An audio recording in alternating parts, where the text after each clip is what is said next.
Boom! Are you guys recovering from a very eventful fighting game Evo weekend? There was an absurd number of people at Evo. There was so many people who I had to learn of their presence via social media, results on Twitter. So many players who I didn't see at all. So many matches I haven't seen. I love being at Evo, but there is something to be said for the in-person experience because I missed so many matches for Street Fighter and Marvel and all the other games. So there's a lot of footage for me to actually catch up on. How far did I get in bracket? I don't even know the number. So yeah, Evo, I believe, was officially the largest offline gaming event ever as far as open bracket or tournaments were. This was one of the best photos I saw when scrolling through social media to show the crowd, but this doesn't do it justice. This is a photo of the Marvel section. And Evo is about 5 times this width. This is like 1/5 of the convention center, and the pool stations for Street Fighter, they were endless. There was endless number of pool stations for Street Fighter 6, and it was just packed. It was almost claustrophobic how packed these stations were. You would think with all those tournament setups, you'd be able to play a lot of games, but the problem was there were 7,000 people to get through in this tournament. So the setups are being used for match after match after match after match. It was non-stop tournament action for Friday and Saturday. So when I first showed up, immediately started taking some photos. Got to meet a lot of people around the venue. This dude was literally DJ. Caught me in, and oh, what's up? That's you?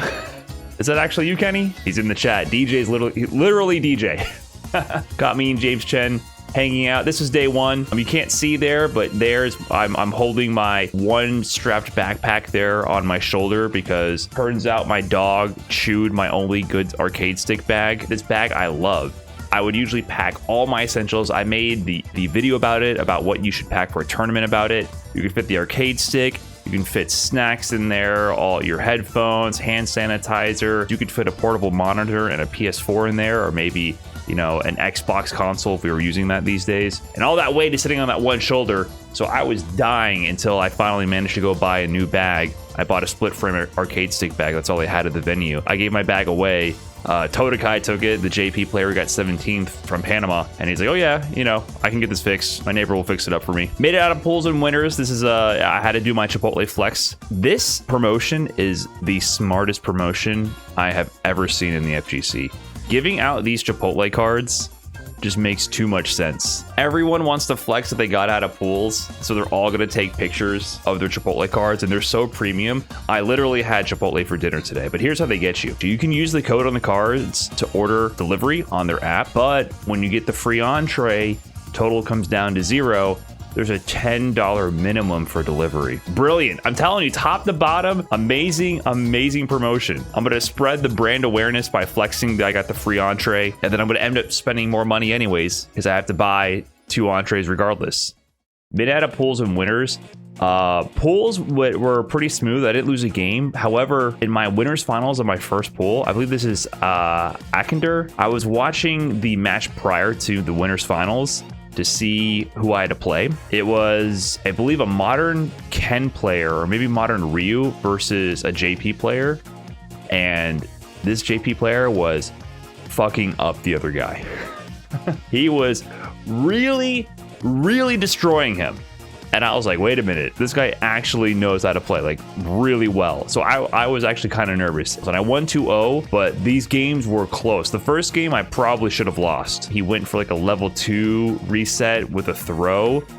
He ended a level 2 combo and set up a portal above me and went to throw me, I think, and I threw him out of it and won with like a pixel left. I was sweating. After that first game, I took a whole like 30 seconds to breathe, heat hit rematch. But that was like the first real match of the tournament. I was like, oh crap, like it's going down. After that, I had to play Reynolds, another JP player.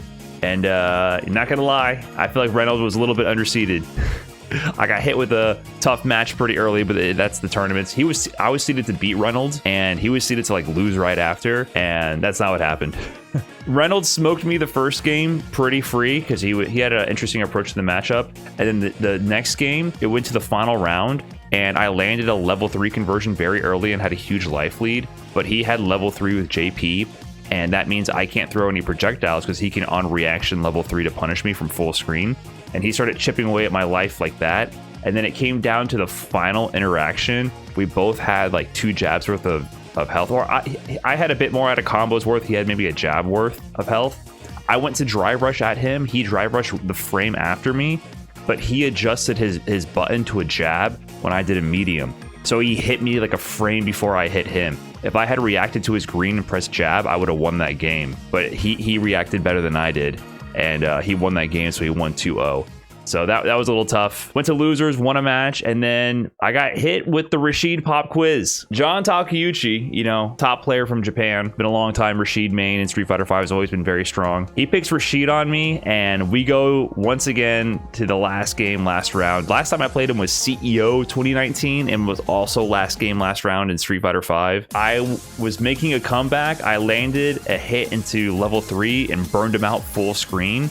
And somehow he navigated the chip a little bit to build enough meter to get a level 2. He activates level 2, and when Rashid activates level 2, you can interrupt the startup of it with one of his pierce moves, like the EX Pierce. You can do it and hit him out of it and punish him. And he only had like 2 jabs worth of health that would have killed him. I went to go do that, but unfortunately, I was still slightly in recovery from a previously thrown projectile. So my Pierce didn't hit in time and he blocked it. But that EX Pierce put me in burnout. So he has the tornado on top of me, the level 2. He's flying through it with the enhanced mixer. I'm blocking for like 5, 6, 7 seconds straight in burnout. I'm blocking, eating chip.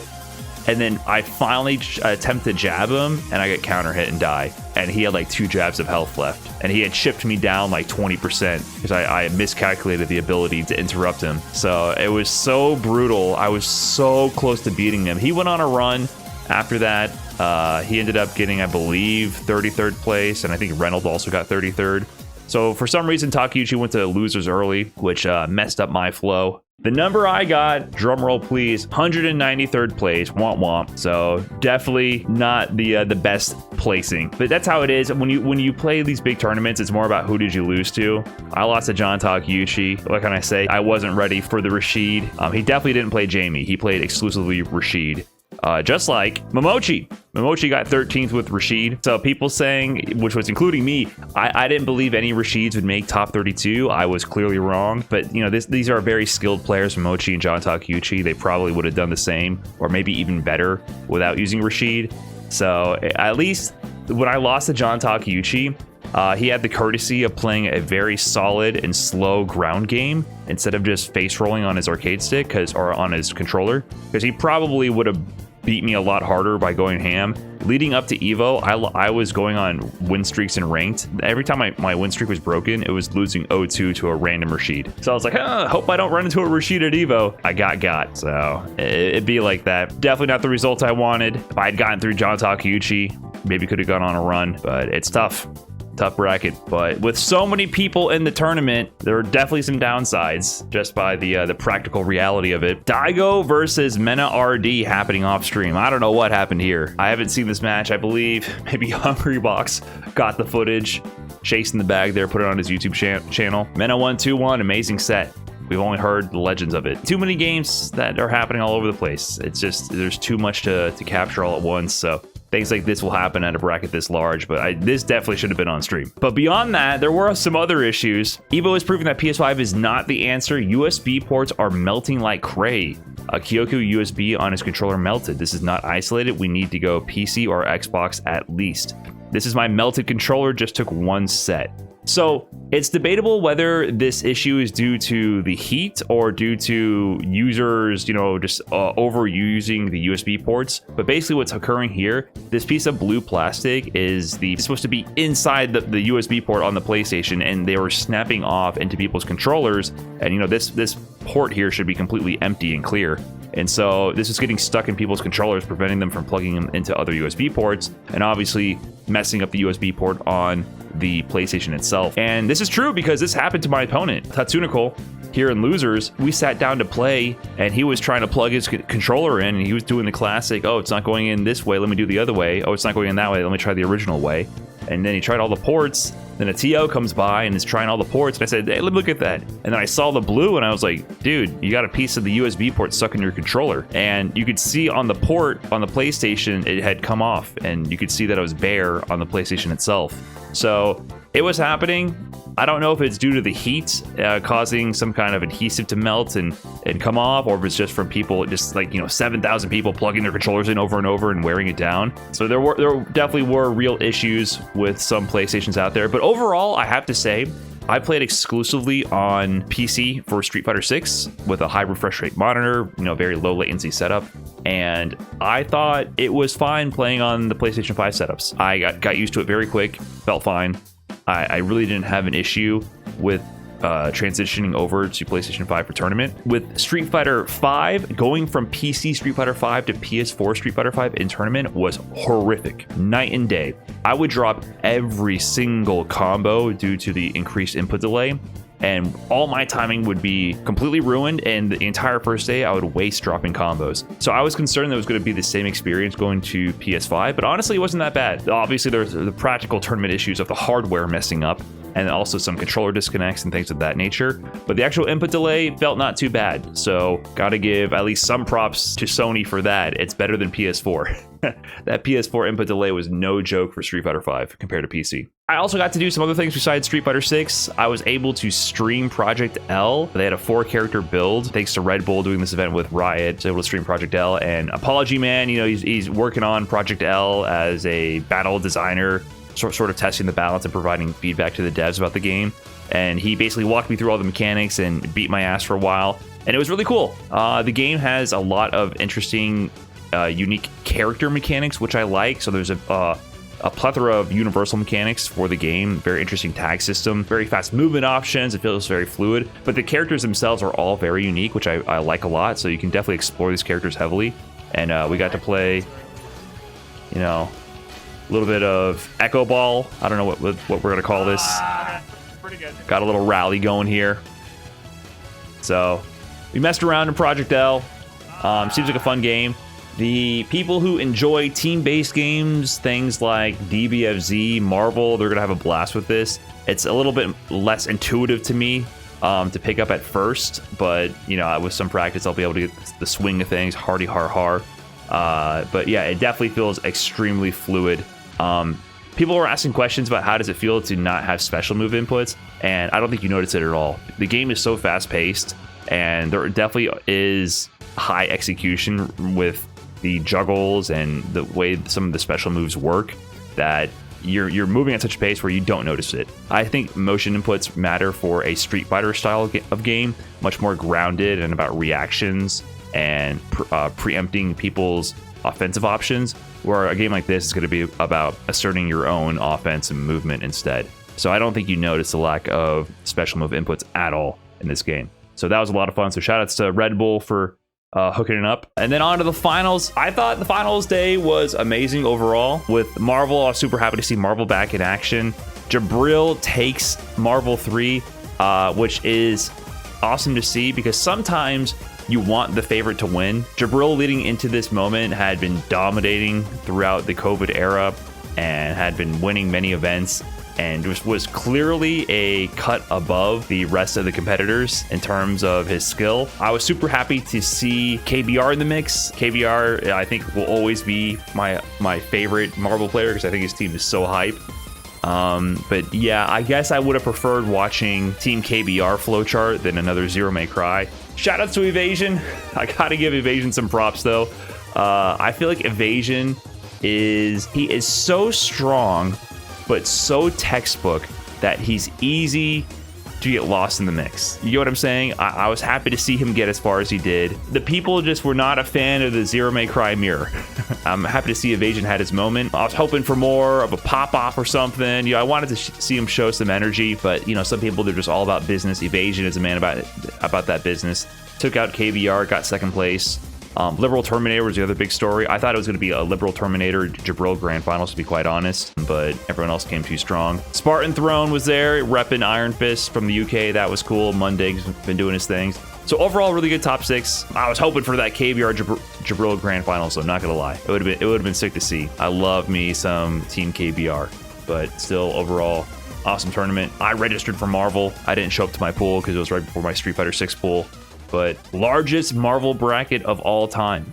So good stuff to the entire Marvel community for making that happen. Tekken, Arslan Ash taking it again. This is an absurd stat. So Arslan Ash has solidified himself beyond a doubt as the GOAT of Tekken 7, in my opinion. Do people disagree on that at this point? Knee, it was always the god of Tekken, but you can't deny it. 4 times Evo champ. Remember the name, Arslan Ash. Hello there. Am I in a voice call? Yes, you are. All right, peace.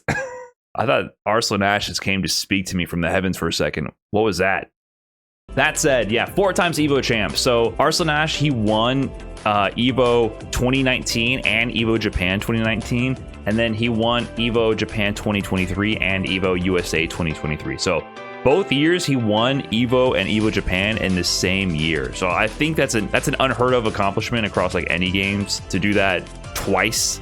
Doing it once is already impressive, but to do it twice is absolutely absurd. And I think this is the final year for Tekken 7, most likely. I'm not sure if that's already been confirmed or not. So I believe it's most likely going to be Tekken 8 next year at Evo. So GOAT status solidified. And this is a big one. Leffen wins Evo for Guilty Gear Strive. Over 2,000 players in this bracket. And Leffen, primarily a Melee player, a Smash player here, won Evo in the second largest FGC game. Yeah, he did get third last year. He did have a great performance last year. But I feel like he was just kind of silently working on his craft and had an amazing run. And this guy has just been killing it in tons of fighting games. Was a really strong DBFZ player, dabbled with Street Fighter 6. He just won a Melee event as well. I'm actually incredibly impressed. He's now an Evo champion for Melee and for Guilty Gear Strive.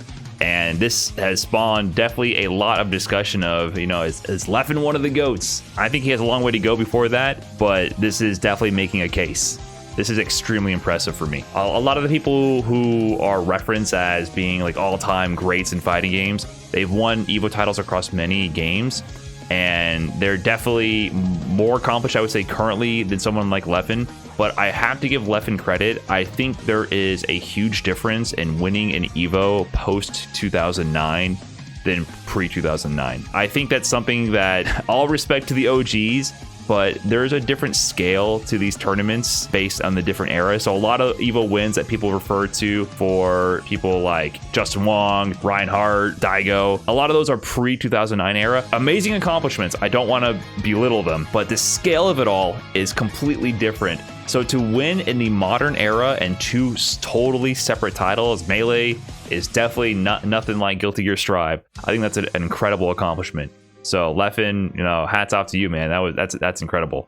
That's absolutely unheard of. That was definitely a big deal. And everyone who's always been hating on Smash, listen, you got to hold it at this point. For years, people have been hating on Smash, saying, "Oh, it's not a real fighting game, and they can never do what we do." Looks like they can.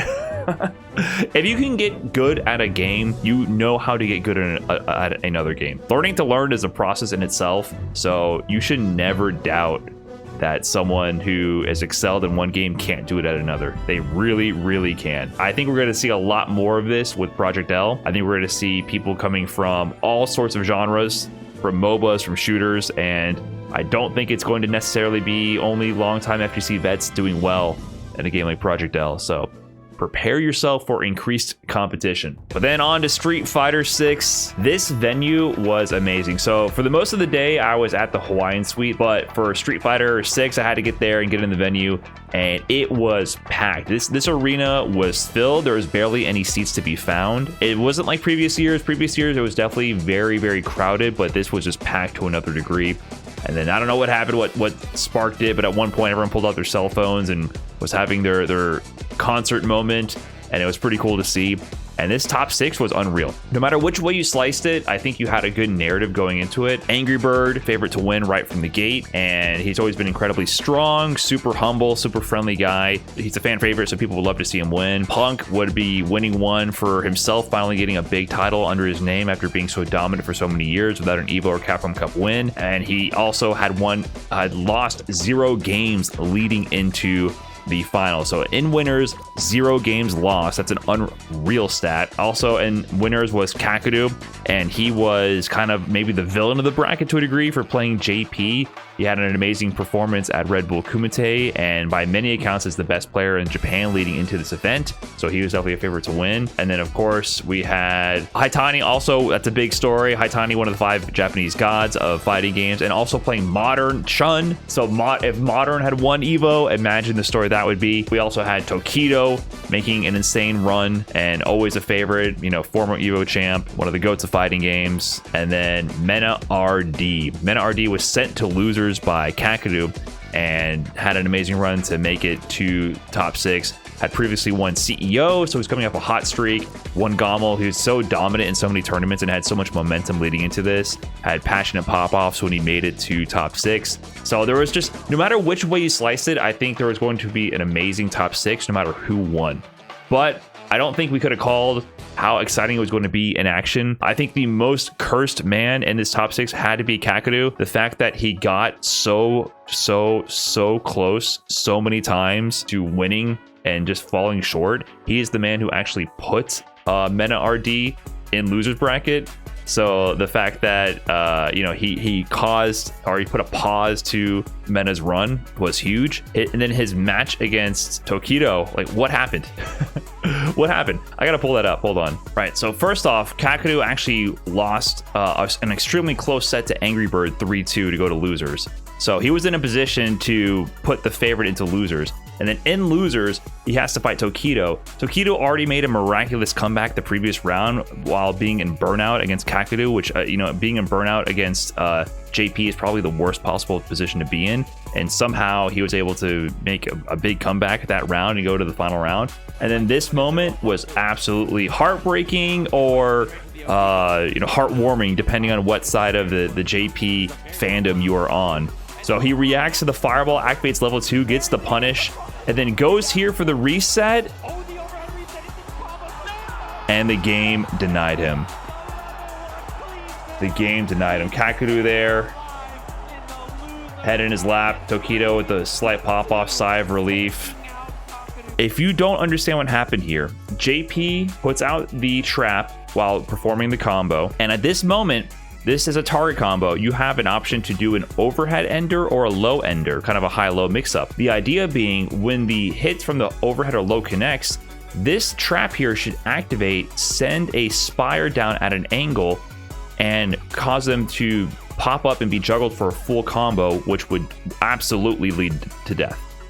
Absolutely lead to death. The overhead connects, and because of the scripting and the way the push box is intersected here, Tokido gets pushed out of the way, and there's set angles at which the spike can activate. The spike goes for his current position, and it just misses. It just misses. This was literally just a corner scenario, almost a bug. It's not quite a bug. Normally when you do these resets, it's from a set distance. So the fact that he did it as a on reaction punish to a fireball at a more ambiguous spacing and ambiguous timing, it became a little bit more funky.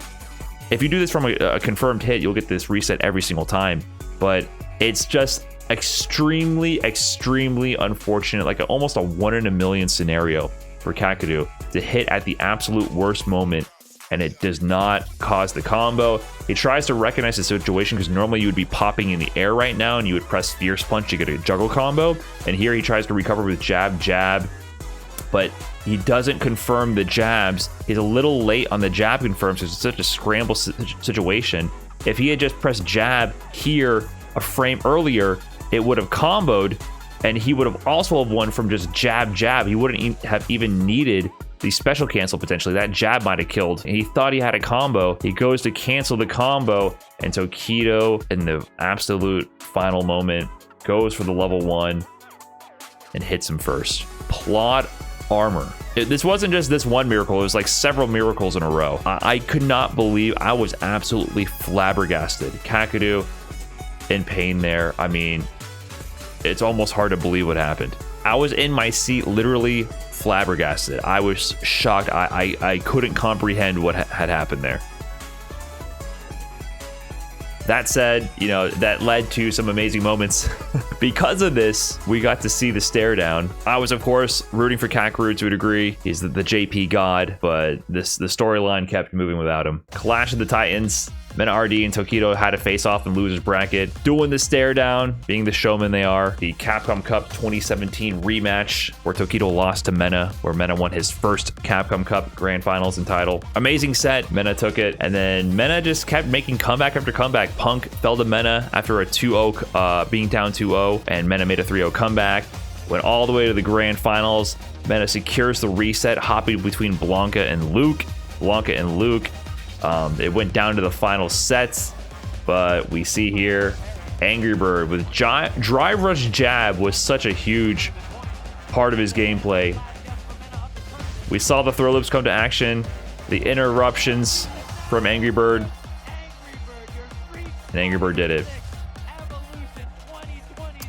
I know Mena wanted the win, but Mena put on such a show with so many clutch sets, using Blanca most of the way in the top 6 was extremely entertaining. He showed passion with every set, but Angry Bird proved that he is just the next level. Mena was working his magic to make his comeback all the way to winners finals, but Angry Bird, he was that dude, and he was the favorite to win for a lot of people. Many people called either Angry Bird or Big Bird taking it. I was looking at maybe Angry Bird or Mena. Those were kind of my picks. That was grand finals. Angry Bird did it, winning the largest offline competitive gaming event of all time. I think that's an official stat. Somebody feel free to correct me if I'm wrong. Over 7,000 people in this bracket, and Angry Bird was #1. Stadium packed at the lights for Angry Bird. What a shot. What a shot. I don't know, Angry Bird was that good because everyone was hyping Big Bird. Big Bird is just a little bit more public, I would say. But if you watch their streams or watch Angry Bird play, you knew that he was that good. Also, I think Candice is a better character, more well-rounded character. I was definitely favoring Angry Bird over Big Bird for that factor and just the way Angry Bird was playing. Remember, at Red Bull Kumite, they did random drawing to determine the seeding for Red Bull Kumite, and Angry Bird was forced to play Big Bird round 1. And it was, I believe, it was 5-4, and I believe it was the last game, last round between the two players, and Big Bird won due to like a wake up level 3 into a comeback, right? So it was extremely close, their set, and then Big Bird went on to win that event. So Big Bird got a lot of publicity from that, but in another universe, Angry Bird won that set, or they didn't have to play each other, and then Angry Bird wins the entire event right now. So the two birds were definitely the top players in this bracket for a lot of people. Like Angry Bird's been on the grind. I believe he got 5th at Capcom Cup, the final Capcom Cup. He's made Capcom Cup top 8 multiple times. He's always been a dominant force in Street Fighter V, and everything came together right now for his first ever Evo win in the largest bracket of all time. So yeah, there's bodies all over this bracket. I mean, if you look at the results, it's so hard to call these types of tournaments. 33rd Daigo, Big Bird got 33rd as well. It's so hard to call. It was clear to me that Angry Bird was a cut above, Mena was a cut above, Kakadu was a cut above. I expected those 3 players to go very far, but beyond that, it's so hard to call. First to 2 is brutal for this game. Yeah, I really wish it wasn't first to 2. That's for sure. Or at least went to first to 3 outside of round 1 pools, maybe. Good event for sure.